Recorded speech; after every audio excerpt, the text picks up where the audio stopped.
Allah Resulü'nün Medine'de kurmuş olduğu İslam devleti kısa sürede cihanı sarmaya muvaffak olmuştu. İslam orduları Kuzey Afrika'dan Orta Asya'nın bozkırlarına ve Anadolu'ya kadar olan coğrafyada at koşturuyordu. 4 halife devrinden sonra hilafet sancağını Emevi sülalesi devralmıştı. 7. yüzyılda Kuzey Afrika'nın tümünü ele geçirmiş olan ve başkenti Şam'da bulunan Emevi devleti 8. yüzyılın başında gözünü Endülüs yani günümüz İspanya'sına dikmişti. O zamanlar Endülüs'te Vizigot Krallığı hüküm sürmekteydi. Vizigot Krallığı iç savaşın eşiğindeydi. Rodrik darbe yoluyla başına geçtiği ülkeyi kontrol altında tutamıyordu. Ama tehlikelerin en büyüğü güneyden gelecekti. Topraklarını hızla genişleten Emeviler, Tarık bin Ziyad ve Musa bin Nusayr liderliğinde Kuzey Afrika'nın tamamını ele geçirmişti. Vizigot Krallığındaki karışıklık, Emevilerin İber Yarımadası'na girmesi için kaçırılmayacak bir fırsattı. Tarık bin Ziyad 711 yılında 7000 askerle yola çıktı.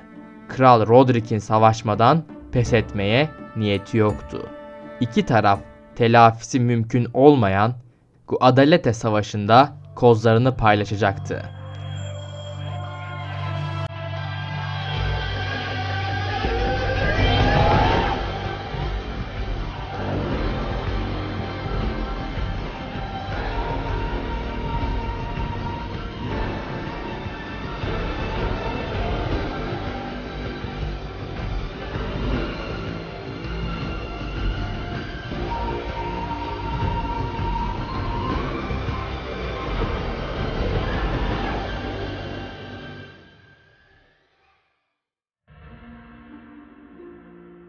Vizigot kralı Vitliza diğer ailelerin liderlik haklarını ellerinden almak istiyordu. Fikir ayrılığına düştüğü birçok soyluyu ona karşı geldikleri için idam ettirmişti. Kendi soyunu tahta kalıcı olarak yerleştirmenin peşindeydi. Rodrik güçlü bir siyasetçi olarak buna izin veremezdi. Bu sebeple kralı bir yemekte zehirleyerek öldürdü. Kendini yeni kral ilan etti. Güney soyluları Rodrik'i destekler iken Kuzeyli soylular bu durumdan hiç memnun değildiler. Kuzeydeki isyan ateşinden yeni bir kral doğdu.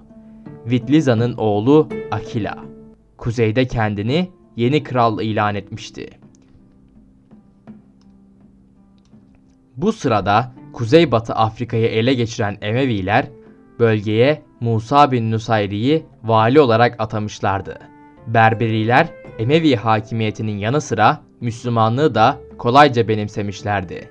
Bölgede huzuru tesis eden Musa bin Nusayr bununla yetinmeyi düşünmüyordu. Artık ülkenin sınırlarını nasıl genişletebileceğinin hesaplarını yapmaya başlamıştı. Aslında Emevi devleti coğrafi koşulların el verdiği kadar genişlemişti. Başkent Şam'dan büyük bir ordunun sefere çıkması çok maliyetliyken merkezden bu kadar uzak noktadaki buraya destek gelebilmesi oldukça zordu. Tam bu noktada Musa çok avantajlı bir konuma gelmişti. Müslümanlığı yeni kabul eden bölge halkı Emeviler için artık önemli bir müttefik ve askeri gücü oluşturuyordu.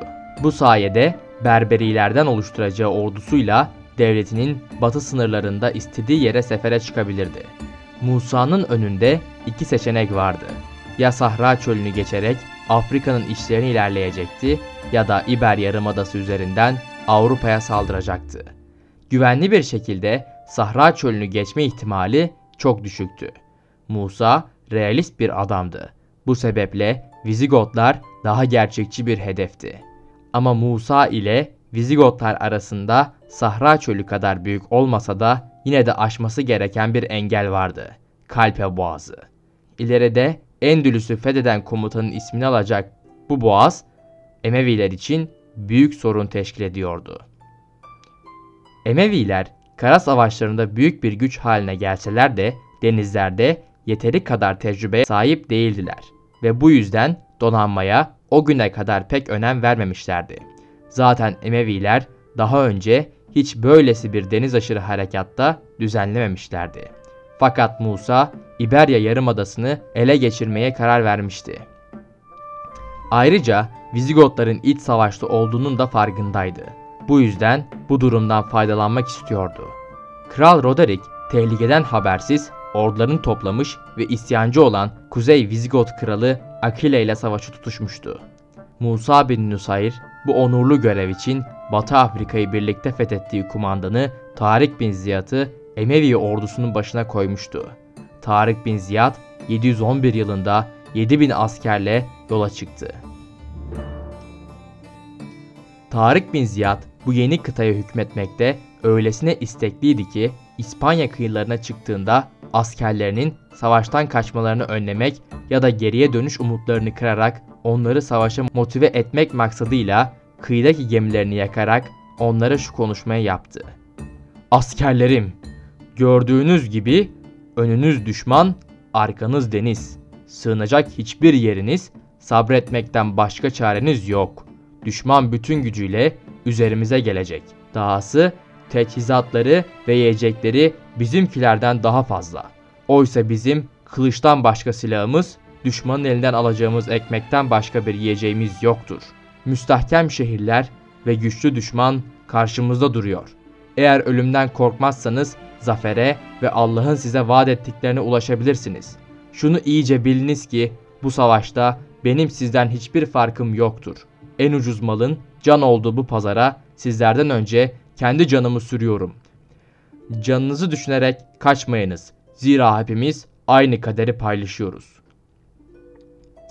Bu sözlerden sonra askerler geri dönmeyi düşünmeyen bir komutanları olduğunu anlamışlardı. Roderick'in ise kıyılarına çıkan düşman ordusundan hala haberi yoktu. Hala kuzeydeki isyanı bastırmaya çalışıyordu. Dolayısıyla Emeviler karaya indiklerinde bir direniş ile karşılaşmadılar. Tarık bin Ziyad ilk olarak bölgeyi tanımak için atlılarını keşfe çıkarttı. Yeterli bilgiyi toplayan Emeviler saldırıya geçti. Kısa sürede birkaç Vizigot şehri ele geçirildi. Tarık bin Ziyad'ın bu başarılarından memnun olan Musa bin Nusayr 5000 kişilik bir takviye birlik daha gönderdi.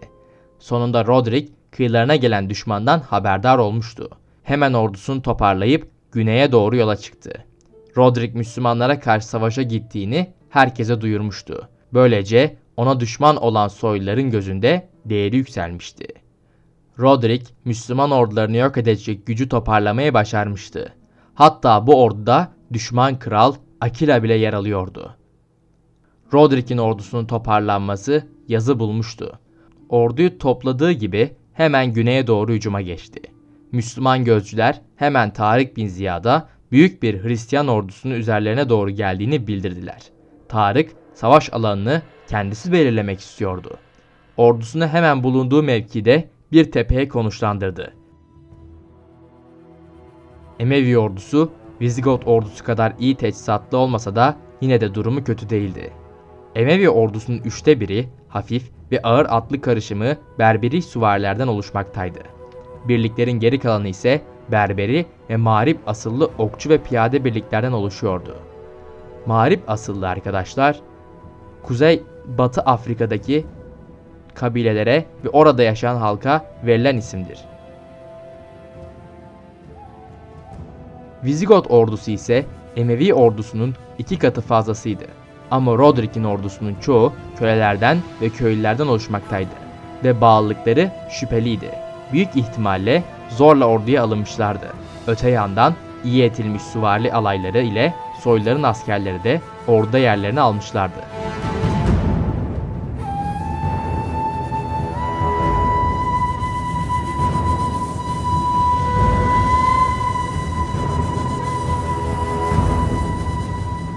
Roderick Müslümanları tepeden indirmek için öncü birlikler gönderdi.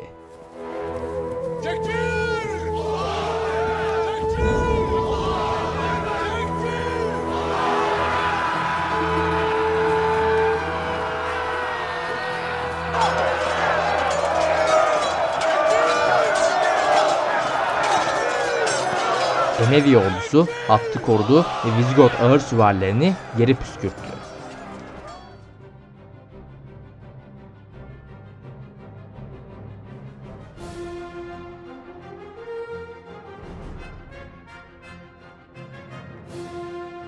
Roderick, Müslümanların yemi yutmadığını anladı. Bunun üzerine de üstün sayı avantajını kullanmayı düşündü.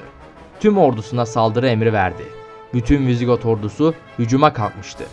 Ancak krala en sadık birimler Tarık bin Ziyad'ın bulunduğu Emevi merkeziyle temas kuracak iken Roderick'in birçok müttefiki durdu ve kralın birliklerinin savaşmasını izlediler.